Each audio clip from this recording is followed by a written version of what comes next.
In the early decades of the 20th century, as the world struggled to rebuild after the First World War, a different kind of storm gathered silently in the East. Japan, once an isolated island nation, was now transforming into a powerful empire, an empire driven by ambition, fear, and an unshakable belief in its own destiny. But beneath this rise, hidden from the eyes of the world, something far darker was growing, a war in the shadows. Japan's expansion did not begin with the roar of planes or the march of soldiers. It began quietly, in laboratories, secret barracks, hidden rooms, and political offices where the most extreme factions of the military plotted the future. These men claimed they were protecting the emperor's divine reign. In truth, they were preparing Japan for a path of domination across Asia, and they were willing to use any method, even the most horrifying, to achieve it. By the late 1920s, Japan was a nation wrestling with identity. Industrial power was rising, but resources were limited. The military believed expansion was the only solution. Their first target, Manchuria, a vast region rich in coal, land, and strategic advantage. But Japan didn't simply invade. No, this was a war of shadows, a war of deception. On the night of September 18, 1931, an explosion echoed along the tracks near Mukden. The damage was minimal, almost laughably small. Yet Japanese military leaders immediately blamed Chinese forces. It was the excuse they had been waiting for. The blast was not an attack, it was a setup. An operation executed by Japan's own soldiers to justify invasion. This false flag event marked the beginning of a ruthless campaign that would shock the world. As Japanese troops poured into Manchuria, the League of Nations watched helplessly. Reports of atrocities soon emerged. Entire villages were burned. Civilians were targeted. Resistance was crushed at gunpoint. Japan had revealed a new strategy: total dominance through fear. And deep within this occupied land, under the cold winds of the north, a secret hell began to take shape. A facility so inhuman, so monstrous, that even decades later, its existence remains one of history's darkest chapters. This was Unit 731, Japan's shadow factory of death. A place where science was twisted into a weapon, where men and women were treated as test subjects, where suffering became data. But the world did not yet know this. Not yet. Japan's war of shadows had begun not with open conflict, but with lies, secrecy, and manipulation. And what started in Manchuria would soon explode into one of the most brutal conflicts Asia had ever witnessed. This is the story of covert operations, hidden atrocities, and the silent machinery of an empire obsessed with control. This is Japan's War of Shadows. In the wake of the Mukden incident, Japanese troops seized Manchuria with astonishing speed. Within months, a vast territory home to tens of millions fell under Japan's control. But the invaders did not declare it conquered. Instead, they crafted a political illusion, a puppet nation dressed in the disguise of independence. They called it Manchukuo. At its head, they placed a familiar face, Pui, the last emperor of China's Qing dynasty. Once the ruler of a mighty empire, Pui had been reduced to a symbol, a man desperate for legitimacy, manipulated into believing he could reclaim his throne. In reality, he held no power. Every law, every decree, every decision was dictated by Japan's Kwantung army. Manchukuo became a stage, and Pui merely the actor. The true script was written by Japanese officers hiding behind the curtain. As the world watched this new nation emerge, Japan celebrated it as a triumph of Asian unity. In their propaganda films, smiling citizens marched through clean streets. Factories produced miracles of industry, and brochures described Manchukuo as a utopia of harmony. But behind the cameras, beyond the posters, the reality was something far different. Manchuria became a vast laboratory for Japan's imperial ambitions. Railways were built not for people, but for troop movement. Farms were seized and converted into supply stations. Villages were policed by harsh military units, and dissent was crushed without hesitation. Every resource, coal, timber, was extracted with relentless efficiency. To the Kwantung army, Manchuria was not a home for its people. It was fuel for the empire, and deeper still, beyond the mines and cities, Japan's darkest secrets continued to grow. Hidden compounds expanded in remote valleys. New barracks appeared near frozen rivers. Strange units with vague names moved in and out at night. These were not ordinary military forces. These were the architects of covert warfare, specialists in espionage, sabotage, and psychological manipulation. They monitored civilians, recruited spies, and orchestrated operations meant to destabilize China from within. Among them were the commanders tied to Unit 731, men who believed victory did not come from numbers or guns, but from mastering terror itself. Their plan was simple: blind the world with diplomacy and propaganda, while building instruments of fear in the shadows. Meanwhile, Japan tightened its control. Schools rewrote history to glorify the empire. Newspapers published carefully crafted lies. Religious groups were monitored, political activists imprisoned, and entire communities relocated or erased. Life in Manchukuo became a constant balance between survival and submission. But even as Japan celebrated its new era, resistance was quietly taking shape. Chinese guerrilla groups began to form. Messages passed through forests and mountains.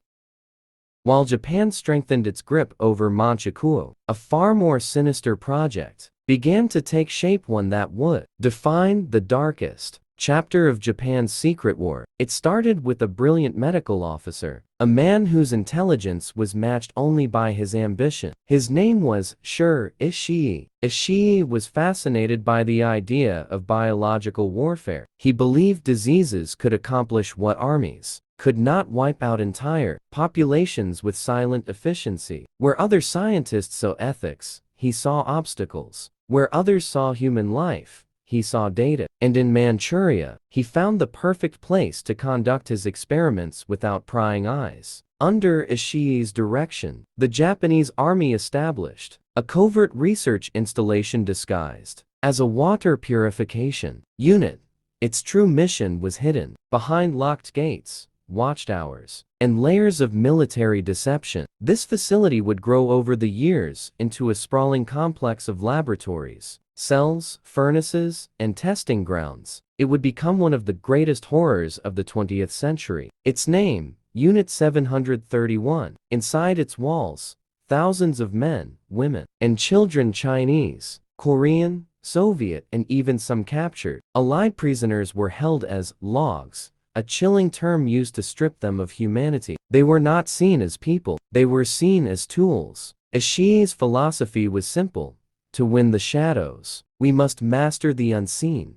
And so his team began their deadly work. The experiments were beyond imagination. Some prisoners were injected with deadly pathogens: plague, anthrax, cholera, to observe the progression of disease. Others were exposed to extreme cold until their limbs froze solid. In order to study frostbite, vivisections were performed without anesthesia, the victims conscious and screaming, while doctors recorded the effects of infection on living organs. Weapons were tested on human bodies: explosive devices, flamethrowers, grenades, even chemical gases. Each experiment was conducted with scientific precision. Each death was recorded in clean handwriting, and each result was meticulously passed to the Japanese High Command. Beyond the laboratory, Unit 731 expanded into the surrounding region. Entire villages were deliberately infected with plague-carrying fleas released from ceramic bombs. Rivers were contaminated, and troops trained in deploying bioweapons for future battlefield use. For Ishii and the officers who supported him, Manchuria was not a conquered land, it was a massive field test. Yet the world remained blind. Japan's propaganda machine was efficient,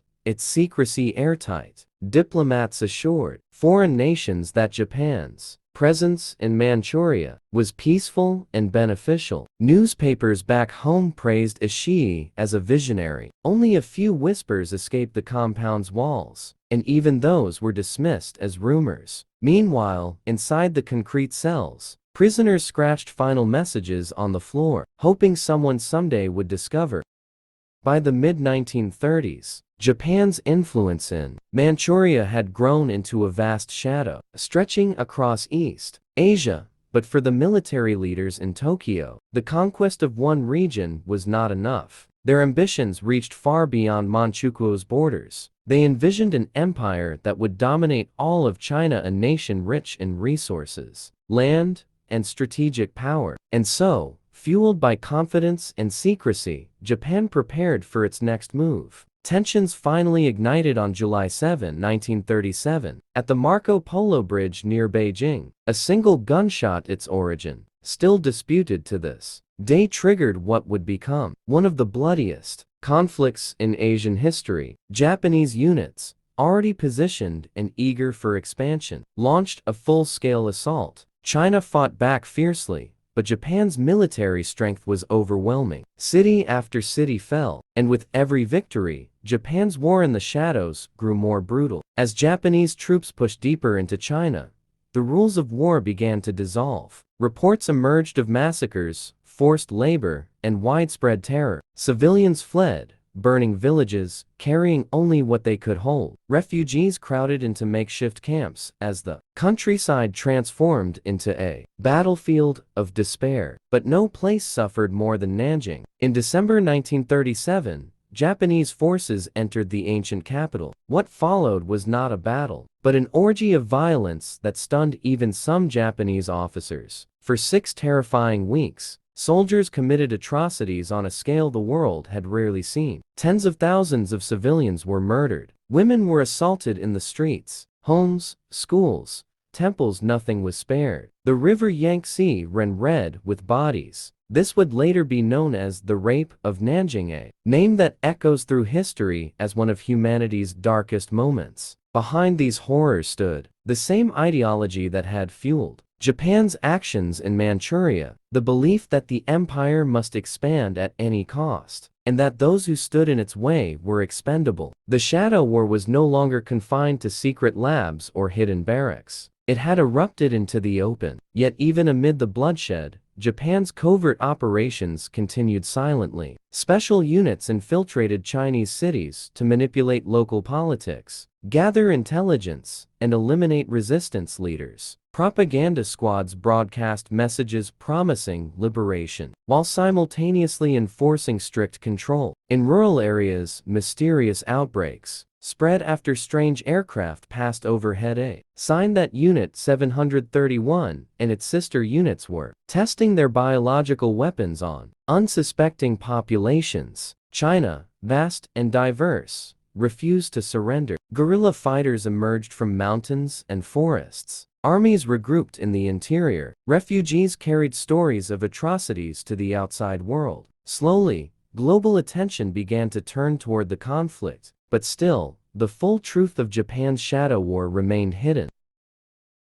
As the war in China raged into its second year, Japan's military planners came to a chilling conclusion. Conventional warfare alone would not deliver the rapid victory they desired. China was vast, its population resilient, its armies unyielding. Japan needed a new advantage, something that could break resistance, not just on the battlefield, but across entire regions. And so, deep within the hidden compounds of Manchuria, Unit 731 and its sister units prepared to unleash a weapon far more terrifying than guns or tanks: disease. For sure, Ishii, this was the moment he had been waiting for. Years of experiments, torture, and brutal research had produced weapons he believed could cripple nations. Among them were plague-infected fleas, cholera bombs, anthrax powders, and mechanisms designed to contaminate water sources. These were tools crafted not merely to kill soldiers, they were meant to devastate civilians, livestock, crops, and entire ecosystems. In the late 1930s, Japan began deploying these weapons in secret. Small aircraft flew low over Chinese villages, scattering strange ceramic bombs that released swarms of fleas carrying bubonic plague. Rivers in remote provinces were intentionally poisoned. Food supplies were tainted with deadly bacteria. Entire communities fell sick within days. Fevers, swelling, blackened limbs, and sudden death. Families had no way of knowing that the illness consuming them was not natural, but engineered. The Japanese military denied everything. Even within the army,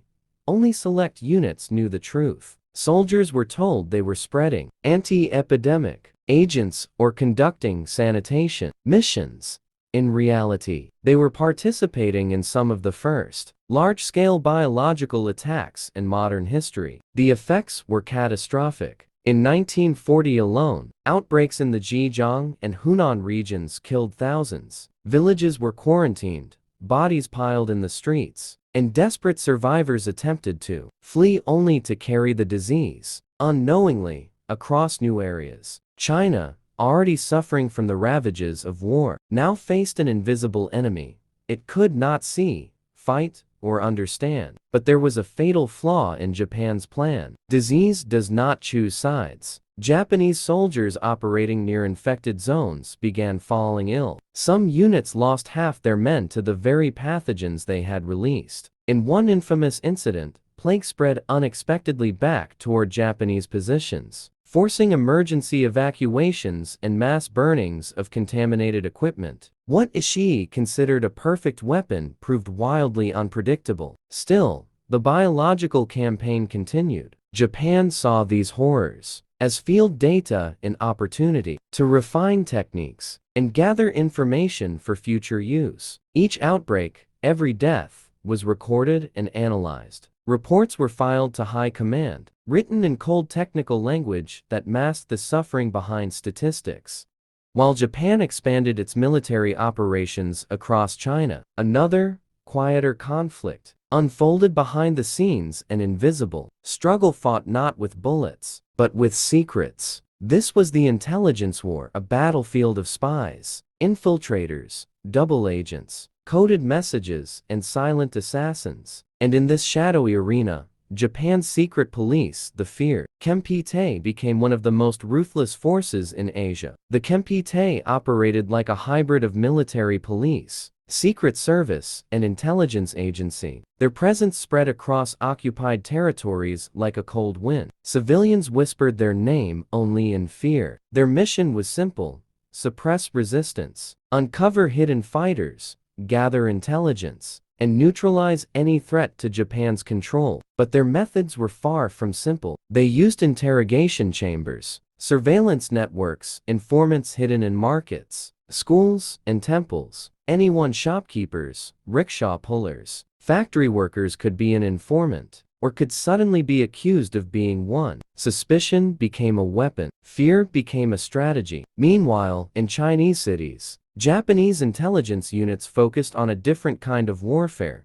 manipulation. They bribed officials. They funded puppet newspapers. They planted agents inside political groups to spread misinformation. Radio broadcasts promised peace and prosperity under Japanese rule while secretly monitoring unsuspecting listeners. Propaganda films portrayed Japanese soldiers as protectors, even as those same soldiers patrolled the streets with rifles in hand. But the shadows were divided. China, despite its losses, fought back with its own network of intelligence. Agents from the nationalist government, the Chinese Communist forces, and local resistance groups all competed to undermine Japan's operations. Couriers carried coded messages through mountain trails. Disguised operatives infiltrated Japanese-controlled cities, stealing documents, sabotaging communication lines, and gathering information about troop movements. Some agents were so deeply embedded that they sat in meetings with Japanese officers, passing along everything they heard to Chinese commanders miles away. For every Kempite spy, there was often a Chinese counter-spy waiting to intercept. In this murky underworld, nothing was certain. Loyalties shifted, identities blurred. A friend could be an enemy could be an informant. Entire operations collapsed because a single message was intercepted. Armies repositioned because a double agent whispered false information. One of the most dangerous battlegrounds was Shanghai, a city where international concessions, criminal gangs, diplomats, and resistance cells intersected. Smuggling routes doubled as espionage channels. Nightclubs hosted spies disguised as musicians and dancers. Messages were hidden in violin cases, cigarette packs, and even inside the soles of shoes. But Japan had a powerful. By the dawn of the 1940s, Japan's war machine had carved a brutal path across northern China. But the empire's hunger only grew. Oil, rubber, Tin. Strategic minerals. Japan needed these resources to sustain its expanding military, and they were found not in China, but in the rich and tropical lands of Southeast Asia. However, one problem stood in Japan's way. The United States, Britain, and the Dutch East Indies controlled those resources. As Japan's actions grew more aggressive, Western nations tightened economic sanctions. The most devastating came in 1941. America cut off Japan's oil supply. Suddenly, the empire faced a crisis. Its tanks, ships, and aircraft depended on imported fuel. Without it, Japan's war machine would grind to a halt. To the generals of Tokyo, this was intolerable. They believed Japan must either submit or strike. They chose to strike. But before launching open war, Japan activated its most secret weapon, the shadow network. Spies disguised as students, fishermen, merchants, and diplomats infiltrated key locations across Southeast Asia and the Pacific. They mapped harbors, counted ships, monitored British and American troop movements, recorded the schedules of oil tankers. Some even worked within foreign governments. Their reports flowed back to Tokyo like a stream of dark information. These spies helped design a campaign unlike anything the world had seen, one based on speed, surprise, and overwhelming brutality. In the months leading up to December 1941, Japan quietly positioned its forces. Troop transports sailed under the cover of night toward Indochina. Airfields were expanded in Taiwan. Special forces trained to take islands and airbases with lightning precision. Intelligence officers studied the weaknesses of Hong Kong, Malaya, Singapore, the Philippines, and the Dutch East Indies. Japan was preparing to unleash a coordinated storm across half the world. Meanwhile, China, bleeding from years of conflict, struggled to hold its ground. Cities like Chongqing were bombed relentlessly. Civilians lived in caves, basements, and underground shelters. Japan hoped to crush Chinese morale before shifting fully to the south. But they underestimated the resolve of their opponents. Despite bombings, famine, and disease, the Chinese resistance refused to collapse. Guerrilla fighters sabotaged Japanese supply lines. American advisors, the Flying Tigers, began assisting China's air defense. The war in China became a grinding nightmare for Japan, yet their attention drifted ever closer to the Pacific. By late 1941, the Japanese High Command reached its final decision: to secure resources and dominate Asia. They must strike the Western powers first, and strike so fast, so decisively, that their enemies would crumble before they could retaliate. Their target list was vast, their strategy was bold, and their chosen date would change the course of history forever. In the calm harbors of Hawaii, American sailors prepared for a routine day. Some cleaned decks, others ate breakfast, while a brass band rehearsed near the pier. The rising sun cast a gentle glow across Battleship Row. Peace, calm, normalcy. But far beyond the horizon, hidden beneath heavy clouds, Japan's shadow fleet was already on the move. For months, Japanese intelligence had studied Pearl Harbor, its defenses, ship placements, aircraft positions, patrol schedules. Spies living on the island sent detailed reports, disguised within letters and coded messages. Tokyo knew almost everything it needed. Now, the strike forced 6 carriers, hundreds of aircraft, cruisers, destroyers. Submarines moved silently into position. This was the team Japan believed would secure the empire's future in one decisive blow. Then, at 7:48 a.m., the skies erupted. A wave of Japanese aircraft descended upon Pearl Harbor, their engines screaming as torpedoes and bombs rained down. Sailors looked up in shock, unable to comprehend the sudden destruction unfolding around them. Battleships burned. The USS Arizona exploded in a massive fireball. Aircraft lined wing to wing on airfields were destroyed before they could take off. Barracks shook from the blasts. Men ran for cover, choking on smoke. Across the harbor, oil-slicked water burned like a black inferno. Japan had achieved complete surprise. But Pearl Harbor was only the beginning. Even as the smoke rose over Hawaii, Japan launched simultaneous attacks across Hong Kong, Malaya, Guam, Wake Island, and the Philippines. It was a continent-wide offensive, executed with ruthless precision. Japan wanted to paralyze the Western powers, destroy their fleets, seize their airbases, eliminate their defenses before they could mount a response. And for a time, it worked. British forces in Malaya were overwhelmed. Hong Kong fell within weeks. In the Philippines, American troops under General Douglas MacArthur fought desperately as Japanese forces advanced. The strategic plan Japan had constructed in the shadows was unfolding with terrifying success. But beneath the celebration, knees grew within Japan's high command. Victory had come fast.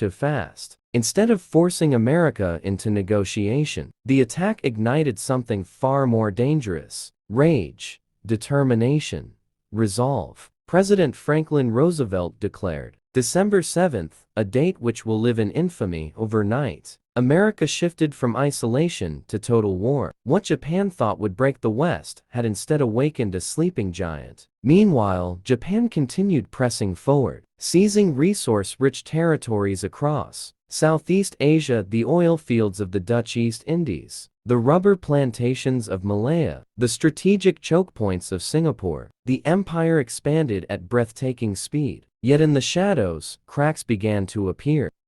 Across maps in Tokyo, red lines stretched over vast territories: Hong Kong, the Philippines, Malaya, Singapore, Burma, Thailand, Indochina, and the Dutch East Indies. In just months, the empire had seized more land and resources than any Asian power in modern history. The rising sun flag flew over beaches, jungles, mountains, and cities. But beneath the surface of these victories lay something darker: an empire held together, not by loyalty, but by fear. Japan's military leaders believed terror was an efficient tool of control. In Singapore, over 100,000 British, Indian, and Australian troops surrendered in what Winston Churchill later called the worst disaster in British military history. The Japanese celebrated this moment as proof that Western powers could be defeated. But far from the cameras, the empire's darker mechanisms tightened their grip. The Kempeitai, Japan's military police, expanded their networks across every newly captured territory. They established interrogation centers, enforced curfews, crushed dissent, and created a climate where even speaking against Japan could mean death. Civilians were forced to bow to soldiers, provide food and labor,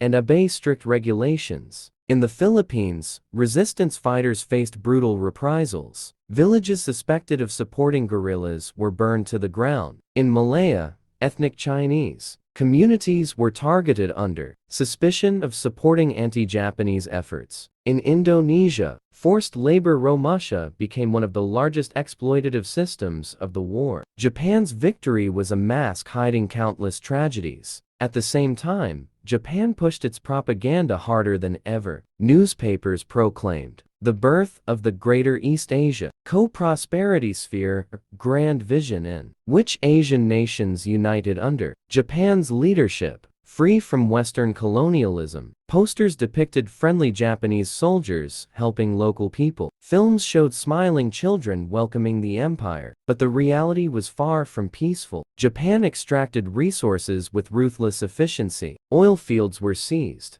Rubber plantations were taken over. Mines operated at maximum capacity. Food supplies were diverted to the Japanese military, leaving local populations starving. Resistance movements grew in jungles and mountains, fueled by desperation. Meanwhile, inside Manchuria, Unit 731 expanded its experiments, sending data to commanders who hoped biological warfare could be the empire's trump card. Some scientists traveled to Southeast Asia to study tropical diseases, blending research with cruelty. Yet even at its peak, the empire's weaknesses were becoming clear. Japan had conquered vast lands, but controlling them was far harder. Supply lines stretched thousands of kilometers. Troops were exhausted. Local populations, instead of accepting rule, organized underground networks. Allied submarines cut shipping routes. Small victories by resistance fighters began piling up, creating constant strain. The spring of 1943 brought with it a chilling realization. For Japan's high command, its empire, once expanding like wildfire, was now burning from within. The Allies had begun pushing forward in New Guinea and the Solomons, and Japan needed a decisive blow to regain momentum. Under these darkening skies, a new operation was conceived. Operation Igo, a last-ditch aerial offensive, led by Japan's most legendary admiral, Isoroku Yamamoto. The plan was bold. Japan would concentrate hundreds of aircraft fighters, bombers, and torpedo planes across Rabaul and Bougainville to strike Allied bases with overwhelming force. Yamamoto believed that air superiority could halt the Allied advance long enough for Japan to regroup. Yet beneath the confidence, an uncomfortable truth lingered. Japan's elite pilots were dwindling, fuel supplies were tight, and aircraft numbers were not what they once were. Still, the operation moved forward with the desperation of a wounded empire. On April 7, 1943, the skies over Guadalcanal darkened as Japanese aircraft screamed into view. Bombers glided like steel shadows, engines roaring against the humid Pacific air. Anti-aircraft guns barked from below, sending black puffs erupting around the incoming formations. The Allies scrambled their fighters, triggering a violent ballet in the clouds. Machine gun tracers cut through the sky like white-hot needles, though Japanese bombs found their marks and several Allied ships were damaged. The operation failed to deliver the decisive blow Japan hoped for. The Allies absorbed the hits and kept moving forward. The imbalance was clear. Japan could not replace its losses, but the Allies could. Each fallen Japanese pilot was a void that could not be filled. Still determined, Yamamoto himself decided to tour forward bases to boost morale. But what he didn't know was that American codebreakers, experts who had cracked Japan's secret naval ciphers, were watching every move. When they intercepted Yamamoto's flight schedule, the Americans made a momentous decision. They would strike at the heart of Japan's strategy by killing the mastermind himself. On April 18, 1943, a squadron of US P-38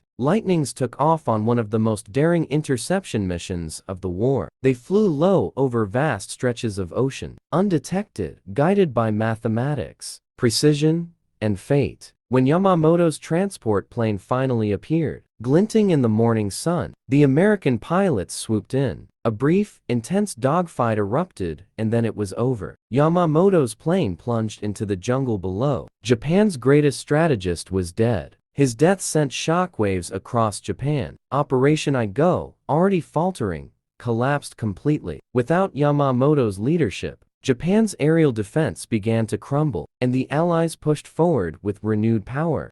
By late 1944, the once distant threat the Japanese public had been told would never reach their shores was now roaring across the sky. The American advance through the Pacific had pushed relentlessly closer, island by island, cutting into Japan's defensive ring like a knife. And now, for the first time, Japan itself lay exposed within reach of the American B-29 super fortress. The B-29 was unlike anything the Japanese had faced before. It was enormous, fast, and flew higher than most Japanese fighters could reach. Its engines thundered like metal giants tearing through the heavens, each bomber carrying a payload capable of leveling entire neighborhoods. When these machines appeared over Tokyo, Nagoya, Osaka, and Yokohama, Japanese civilians looked up in fear at a new kind of war. At first, the raids were high-altitude precision bombings, aimed at strategic factories and industrial centers. But reality soon struck.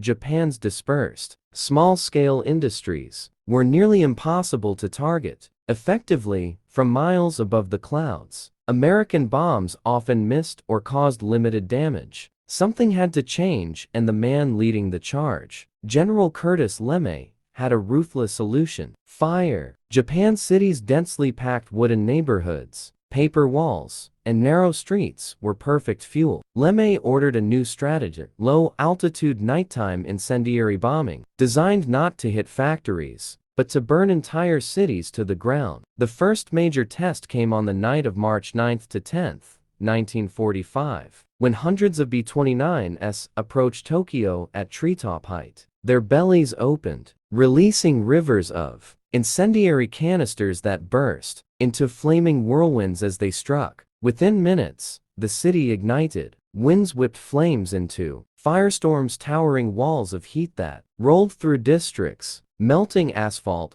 collapsing homes, and consuming everything in their path. Civilians fled through smoke-filled streets, only to find the air itself turning lethal. Survivors described the firestorm as if the world had become a single burning furnace. In a single night, over 100,000 civilians were killed, more than any bombing raid in human history. Tokyo, the heart of the empire, was reduced to blackened ruins. What followed was a season of destruction. One city after another fell under the same burning rain: Osaka, Kobe, Nagoya, Tokyo again, and dozens more. Each bombing chipped away not only at Japan's infrastructure, but its spirit. Millions were left homeless. Trains, factories, communication lines, everything. Japan needed to continue. The war crumbled under the relentless assault. Yet even as cities burned, Japan's leadership refused to surrender. Soldiers, citizens, and even schoolchildren were told to prepare for the decisive battle that would take place on Japanese soil. The empire urged its people to fight with sticks, spears, bows, anything against an enemy that now ruled the skies. By mid-1945, Japan was wounded, burning, and encircled. Its navy lay at the bottom of the Pacific. Its air force was shattered. Its cities were smoldering ruins, scarred by relentless firebombing. Yet still no surrender came. What Japan feared most was not the bombs falling from the sky, but what they believed was coming next: an Allied invasion of the Japanese homeland. This plan, known as Operation Downfall, was the largest amphibious assault ever conceived, far greater than D-Day in Europe. The Allies expected a fight so brutal, so staggering in scale, that some predicted millions of casualties on both sides. The operation had two major phases. 1. Operation Olympic, an invasion of Kyushu, the southernmost main island of Japan. 2. Operation Coronet, a massive assault on Honshu aimed directly at Tokyo, the heart of the empire. American planners studied every inch of Japan's coastline, beaches, terrain, tides, whether nothing was overlooked. But Japan, fully aware of the plan through intercepted signals, was preparing a defense built on desperation. Across the country, the Japanese military organized Ketsu-go, the decisive operation. Every soldier, every civilian, every man, woman, and child was expected to resist the invasion. Schoolboys trained with wooden rifles. Elderly men sharpened farm tools into makeshift spears. Women practiced with bamboo poles. Even children drilled for suicide charges. Japan's last hope lay not in defeating the Allies, but in inflicting such horrific casualties that America might negotiate peace rather than demand unconditional surrender. Kamikaze tactics, first used in the Philippines, expanded into a full-scale strategy. Hundreds of planes were prepared to crash deliberately into Allied ships. Pilots barely out of training were told their deaths would save the nation. Along shorelines, thousands of hidden suicide boats and midget submarines waited beneath the waves. In bunkers and tunnels carved into mountains, Japanese soldiers stockpiled ammunition for a nightmarish final battle. They knew they could not win, but they were ready to die to slow the enemy down. On Kyushu alone, the Japanese had gathered nearly 900,000 troops, far more than Allied planners expected. The Allies braced for the bloodshed. Projections were terrifying. Some U.S. estimates suggested that invading Japan could cost up to 1 million American casualties. Others warned of even higher losses. For Japan, the devastation would be far worse: millions dead, cities flattened, and an entire society plunged into chaos. Every calculation, every line on every map, pointed toward a single grim reality. Operation Downfall would be a catastrophe for both sides. As American troops trained for the invasion and ships massed across the Pacific, one question lingered in the minds of Allied commanders: was there another way to end the war? August 1945, the war in the Pacific had raged for nearly 4 years, claiming millions of lives. burning continents and reshaping nations. Japan stood at the edge of collapse, its navy gone, its air force crippled, its cities reduced to ash. Yet still, its leaders refused to surrender. The Allies feared that invading Japan would unleash a final storm of unimaginable bloodshed. But far from the battlefields, in secret laboratories across America, a new force had been forged, one capable of ending the war in a single instant. A force born from physics, ambition, and fear. A force called the atomic bomb. On the morning of August 6, 1945, a lone B-29 bomber named Enola Gay soared above the sleeping city of Hiroshima. Its bomb bay carried a single weapon, little boy, a device packed with destructive power never before seen in human history. At 8:15 a.m., the bomb fell, slicing through the sky in eerie silence. Then, the world split open. A blinding flash, brighter than 1,000 suns, ignited the horizon. Shockwaves rippled outward, flattening buildings, shattering steel, and turning the city into a swirling inferno. A mushroom cloud rose into the heavens, a towering pillar of fire and force. In minutes, Hiroshima was transformed from a bustling city into a wasteland of twisted ruins and burning shadows. Tens of thousands died instantly. Many more would suffer in the hours, days, and months that followed. It was destruction on a scale humanity had never witnessed. Yet even after the horror of Hiroshima, Japan's government hesitated. Debates raged within Tokyo's high command. Some argued that surrender was now the only option. Others demanded continued fight to the last man, woman, and child. The United States believed another shock was needed. And so, 3 days later, on August 9, 1945, a second B-29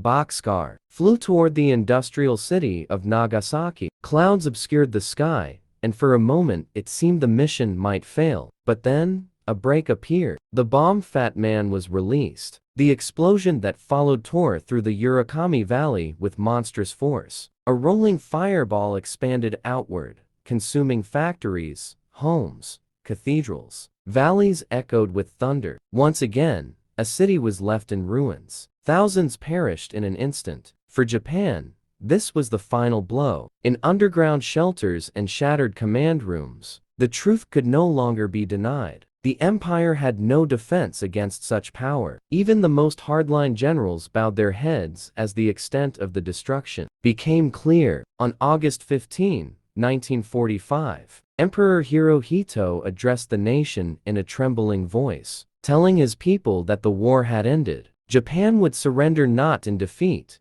but to preserve what remained of its people. The bombs had ended the war, but they also opened a new, terrifying chapter in human history, a world where one spark could destroy entire cities in an instant. The shadows of war were lifting. The world awakened on the morning of August 15, 1945, to a sound it had not heard for years: silence. Across the Pacific, guns grew quiet, bombers stayed grounded, and for the first time since the 1930s, Japan's empire stopped expanding, stopped fighting, and finally stopped falling. In cities still smoldering from fire and radiation, families crowded around radios as Emperor Hirohito's voice, gentle, distant, almost ghost-like, echoed through the static. For most citizens, it was the first time they had ever heard him speak. His message was clear. Japan would surrender. The war was over. The once mighty empire that had surged across Asia now stood broken. Hiroshima and Nagasaki were wastelands. Tokyo was charred. Osaka, Kobe, Yokohama blackened and burned. Millions were homeless. Food was scarce. Soldiers returning from the front found streets they no longer recognized, and families who had lost everything. Yet even in this devastation,